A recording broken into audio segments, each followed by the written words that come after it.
Hello, thank you for checking out Feed and Breed. I'm the designer, Martyn Heges, and I am just going to very quickly take you through how the game plays. Feed and Breed is a competitive push-your-luck card game for 1 to 4 players, where players will be competing to establish the largest warren of rabbits, all while trying to avoid foxes while gathering food from the old woods. So here you can see that we have the game set up for 2 players. We have our rabbits set to 5, our food trackers set to 0, and our initial forage deck has already been built. This includes 6 food cards drawn at random and 3 fox cards seeded throughout the deck. For this example, we are going to say that our white rabbit is our first player and that our brown rabbit is our second player. On your turn, you must make an initial forage from the old woods by drawing 1 card plus 1 for every 10 rabbits in your warren. At the start of the game, we only have 5 rabbits in our warren, so our initial draw is 1 card. You draw the top card of the deck, this goes immediately into the discard pile, and you gain either the food or lose rabbits, depending on whether this is a fox card or a food card. In this instance, we've drawn a 3 food card, so we're going to add 3 food to our supply. This is where the push your luck element of the game comes in, as I can now choose to carry on past to the next player, or I can choose to delve deeper into the old woods. The white player here is going to choose to push their luck and delve a little bit further. They have revealed a 7 food card. This food card at this time is still in the old forest with the rabbits. Until they decide to bring this food home, this is not secure, unlike your initial draw. So I can choose whether or not I would like to push my luck further by drawing another card and delving deeper into the old woods, or I can choose to come home with this food that I've managed to gather. The white player is feeling a little bit greedy, so they are going to draw another card. And they have drawn a fox card.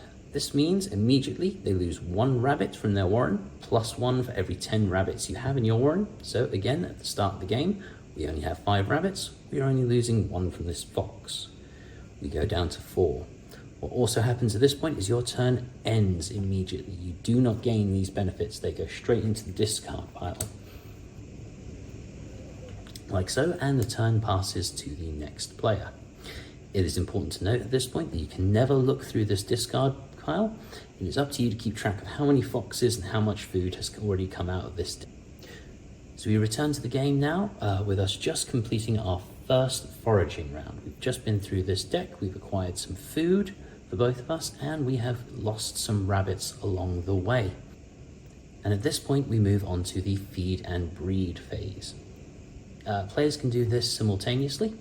Players must spend 1 food for each rabbit they have still in their warren. So for the white player we are spending 4 food, leaving us with 5 left over.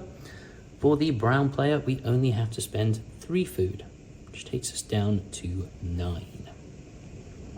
Then we move on to the breeding phase. So you must now spend whatever leftover food you've got to increase your rabbit population at a ratio of 1 for 1. So every 1 food that you spend will earn you 1 rabbit.